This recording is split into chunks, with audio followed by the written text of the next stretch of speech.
Ngiyanibikelela bazalwane, isikhathi sami namhlanje sincane.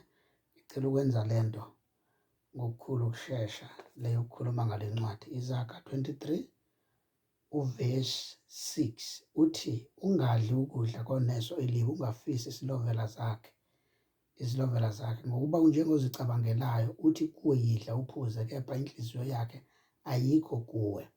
U9 uthi, ungakhulumi ezindlebeni zesiwula, ngokuba siyakudelela uhlakanipha kwamazwi akho. Abese uthi u10, ungasusi isikhonkwane esidala, ungangeni emasimini ezintandane. Alright, ngiyathanda ukuthi ngikhulume kulesi space enginaso njengamanje sesikhathi, ngikhulume ngezinto ey'balulekile, ukuthi uma kukhulunywa ukuthi ungadli ukudla komuntu oneselibi, amanye amazwi uma ukholwa ufuna ubheke izindawo omenywa kuzo ukuthi umenywa kuphi. Cause umuntu uma engenayo uNkulunkulu noma engakholwa uba neselibi. Omunye uyakwazi ukupretenda sengathi uyakholwa kanti akakholwa. So uma uyamazi ukuthi vele anibahle kahle ekuzwaneni kwakho naye, ungakudli ukudla kwakhe lowo muntu, ngoba uma udla ukudla komuntu kufana nokuthi usuke uvumela isipiriti sakhe singene kuwe, usuke une-sharing of things naloyo muntu uma udla into yakhe. So ndithi kize ungakudli, okay?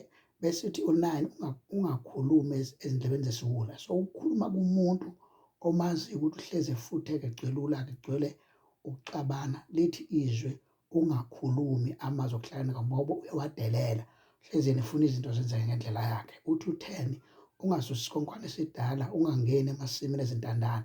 Isikhonkwane esidala la kukhulunywa ngezeluleko abasuke beyishiyile eziphilisa umuntu, ingqondo yakhe iqoqeke, ikwazi ukuthi ibe right. Uma kuthiwa ungangena ensimini ey'ntandane, kusuke kuthiwa ungangena ensimini ey'ntandane, ngoba iy'ntandane uNkulunkulu uyazibheka, aziqaphele. Isiqalekiso siyakuba phezu kwakho sikulandele thi uzufe. One of the things ey'suke y'balulekile uma kuthiwa ungasusa isikhonkwane, akukhulunywa ngezinto eziyimikhuba, kodwa kukhulunywa ngezinto ey'suke zithinta umdali, ey'thinta umdali, ukuhlonishwa kwakhe, nokusatshwa kwakhe, nokudunyiswa kwakhe, nokukhonzwa kwakhe. Hhayi konke lokhu kuduka kusuke kukhona ezweni.